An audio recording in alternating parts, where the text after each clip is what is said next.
The US government has introduced major changes to the Employment Authorization Document or EAD rules effective October 30, 2025. EADs, often called work permits, allow certain foreign nationals, including spouses of H-1B visa holders and international students on F-1 visas, to legally work in the United States. Previously, if a worker applied to renew the EAD before the current one expired, they would get an automatic extension of their work authorization, sometimes up to 540 days.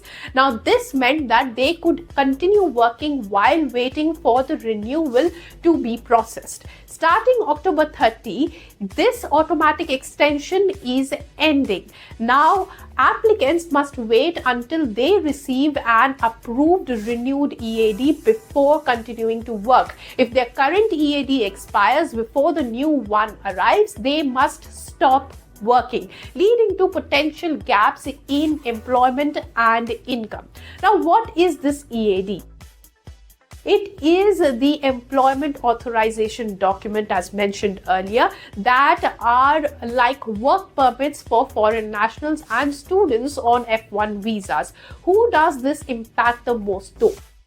The biggest groups affected are number 1, H-4 visa holders, spouses of H-1B visa holders who currently rely on EADs to work legally in the United States. Without automatic extensions, these spouses risk losing jobs if renewals are delayed. Number 2, F-1 visa students on OPT or optional practical training, also relying on EADs to work temporarily related to their field of study after graduation. Now, this group comprises a large number of Indian students now facing career interruptions if renewal approvals are delayed. Number 3, asylum seekers and other non-citizens with EADs could also face similar challenges. The Department of Homeland Security or DHS justified this change by saying it intends to strengthen vetting, screening and identity verification to prevent fraud and protect public safety and national security.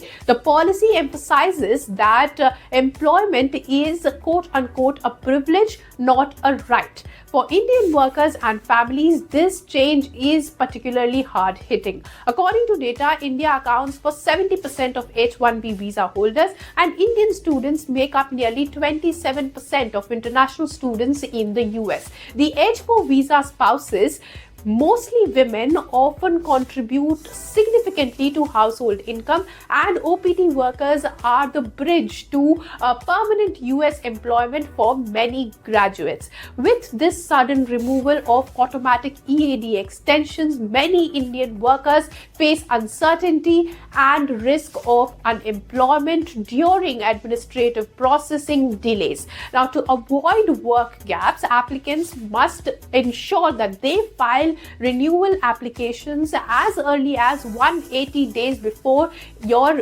current one expires. But government backlogs and processing times make this difficult too. Employers now must verify that employees' EADs are valid and warn against hiring workers whose permits have expired, adding pressure and risk for job loss. Now, this change follows a series of visa policy reforms, including a massive hike in H-1B visa fees to $100,000 and halted worker visas for foreign truck drivers, painting a picture of increasingly restrictive US immigration policies targeting Indian workers and families trying to live, work and study in the United States of America. For Trump, it is fulfilling his biggest promise that he had given to Americans. He thinks that this will increase jobs for Native Americans, but it could backfire. America is built on talent from across the world. Most of this comes from India and other countries, and the Silicon Valley relies on these foreign workers. From CEOs to workers in the big tech companies, they rely on these work permits. For foreign students, it is a potential nightmare and they might now look at other options. That's all for this week. I will see you in the next. Keep watching ET Now for more such news and views. If you like this video, then like, share and subscribe to ET Now.